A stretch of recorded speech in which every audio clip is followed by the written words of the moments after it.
మీ మోకాల నొప్పులకు ఎటువంటి సర్జరీ లేకుండా ఎపియాన్ పెయిన్ క్లినిక్ అందిస్తున్న అత్యాధునిక చికిత్స.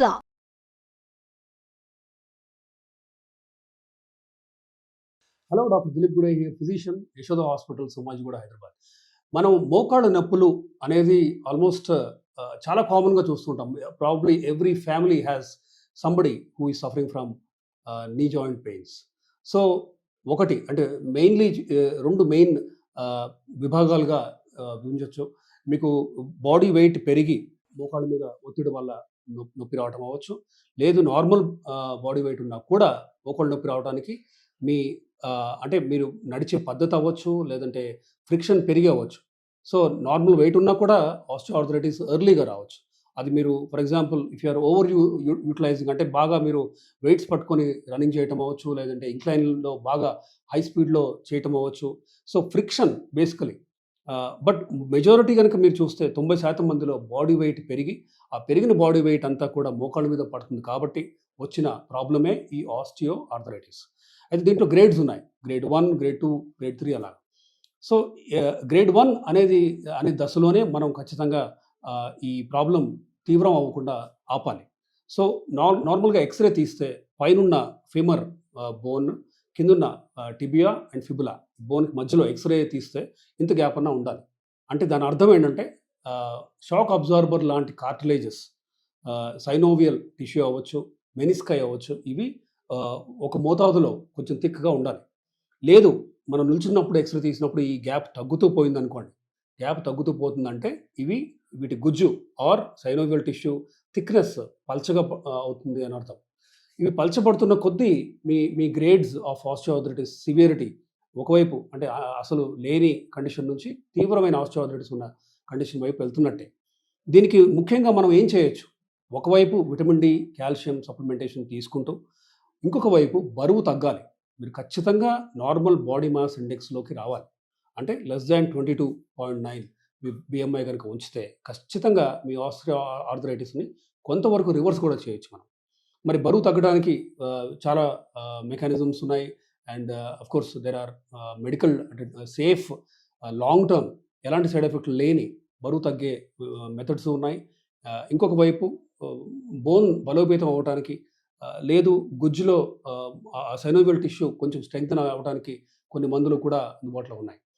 సో ఇలా అంటే మల్టీ డిసిప్లినరీ అప్రోచ్తో ఒకవైపు ఫిజియోథెరపీ చేస్తూ, మనం క్వాడ్రిసెప్స్ అంటే థైలో ఉన్న మజిల్స్ స్ట్రెంగ్తన్ చేసే విధంగా ఫిజియోథెరపీ చేస్తూ, ఒకవైపు క్వాడ్రిసెప్స్, ఇంకొక వైపు కాఫ్ మజిల్ ఎలాంటి ఎక్సర్సైజ్ అనేది మీ ఆర్థోపెడిషన్ కానీ మీ ఫిజియోథెరపిస్ట్ కానీ they can help you understand. అంటే ఒకవైపు హ్యామ్స్ట్రింగ్స్, క్వాడ్రిసెప్స్ ఇవన్నీ కూడా బలోపేతం అవుతాయి. ఒత్తిడి అంటే మీరు నడుస్తున్నప్పుడు డైరెక్ట్గా మోకాళ్ళ మీద పడే ఒత్తిడి మీరు తగ్గించుకోవచ్చు. అండ్ యాక్సిస్ మీరు నడుస్తున్నప్పుడు బోవింగ్ ఆఫ్ లెగ్స్ అంటారు, అంటే ఇట్లా సి షేప్లో కనుక వస్తుంది. అంటే తీవ్రమైన ఆస్టియోఆర్థరైటిస్ రావటం వల్ల ఒకవైపు కార్టిలేజ్ కంప్లీట్గా అరిగిపోవటం వల్ల, ఒక మ్యాల్ అలైన్మెంట్ వల్ల వచ్చిన ప్రాబ్లమ్ని మనం చూస్తూ ఉంటాం, ఇట్లా బోవింగ్ అనేది. సో ఇలా ఉన్నవాళ్ళు ఖచ్చితంగా ఆపరేషన్ చేయించుకోవాల్సిందే. టోటల్ నీ రీప్లేస్మెంట్ అనేది వీళ్ళలో ఖచ్చితంగా అవసరం. ఇలా చేస్తే అంటే చాలామంది ఒబిసిటీ ఉండి సర్జరీ అంటే భయపడుతూ ఉంటారు. మరి సర్జరీ చేయకపోతే మీ ఎజైలిటీ అంటే మీరు ఫాస్ట్గా నడవటం అవ్వచ్చు, లేదంటే ఎక్సర్సైజ్ చేయటం కానీ ఇవన్నీ కూడా మీరు తగ్గుతాయి. మీరు వీల్ చైర్లోనే ఉంటారు, ఇంకా తీవ్రమైతే బెడ్లోనే ఉంటారు. కాబట్టి బెడ్లో ఉండటం వల్ల మీరు నడవరు కాబట్టి మీ బరువు ఇంకా పెరుగుతారు. ఇది ఒక విషియస్ సైకిల్. కాబట్టి దీన్ని బ్రేక్ చేయాలి. ఒకవైపు బాడీ వెయిట్ తగ్గాలి, ఇంకోవైపు ఇఫ్ రిక్వైర్డ్ నీ రీప్లేస్మెంట్ చేయాల్సిందే. సో నీ రీప్లేస్మెంట్ అనేది సేఫ్ సర్జరీ.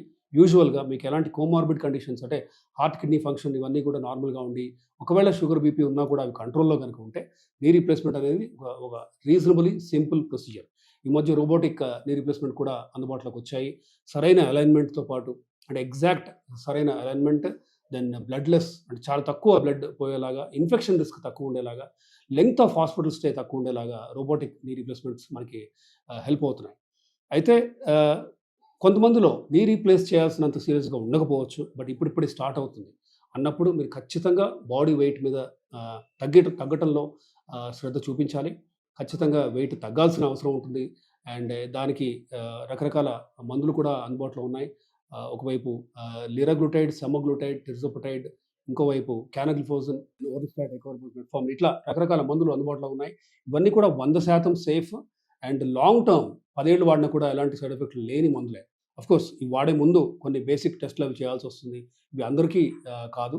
బట్ వీటితో పాటు మనం డైట్ చేయాలి, ఎక్సర్సైజ్ కూడా చేయాలి. సో మోకాళ్ళు నొప్పులు ఉన్నాయని ఎక్సర్సైజ్ ఆర్ నడవటం మానేస్తే ఖచ్చితంగా పెరుగుతారు బరువు. పెరిగిన బరువు మొత్తం మీ మోకాళ్ళ మీదే పడుతుంది కాబట్టి యూనో ఇది ఒక విషస్ సైకిల్. కాబట్టి కొంత మీరు ఎక్సర్సైజ్ చేయాలి. కూర్చొని తొక్కే సైకిల్ అనేది సేఫ్. ఎందుకంటే మీ బరువును మనం ఆఫ్లోడ్ చేస్తున్నాం, మోకాళ్ళ మీద పడకుండా ఆఫ్లోడ్ చేస్తున్నాం కాబట్టి ఒకవైపు thigh and calf muscles, front and back మనం మంచి ఎక్సర్సైజ్ ఇస్తూ మోకాళ్ళని రక్షిస్తున్నాం కాబట్టి cycling is usually a safe procedure or an exercise for obese osteoarthritis ఉన్న పేషెంట్స్. కాబట్టి సైక్లింగ్ చేస్తూ బరువు తగ్గడానికి if required medicines, then diet, then exercise ఇవన్నీ కూడా చేస్తే and of course vitamin D, calcium, magnesium, then ఈ జాయింట్స్ మధ్యలో ఉన్న సైనోవియల్ టిష్యూ స్ట్రెంగ్థనింగ్కి కొన్ని కాండ్రాయిటిన్ అని రకరకాల మందులు అందుబాటులోకి ఉన్నాయి. ఇవన్నీ కూడా వాడటం ద్వారా ప్రాబబ్లీ మనం మీ ఆస్టియోఆర్థరైటిస్ సివియర్గా అవటం అనేది మనం కొంతవరకు ఆపచ్చు or we can probably completely stop. లేదు బరువు ఎక్కువ ఉంది అనుకున్నప్పుడు ఖచ్చితంగా నీ రీప్లేస్మెంట్ అవసరం అని మీ డాక్టర్స్ చెప్పినప్పుడు ఖచ్చితంగా చేయించుకోండి. ఇవాళ రేపు వచ్చిన అడ్వాన్స్మెంట్స్తో ఈజీగా మనం ఈ సర్జరీ చేయొచ్చు most of the time without any complications. Thank you.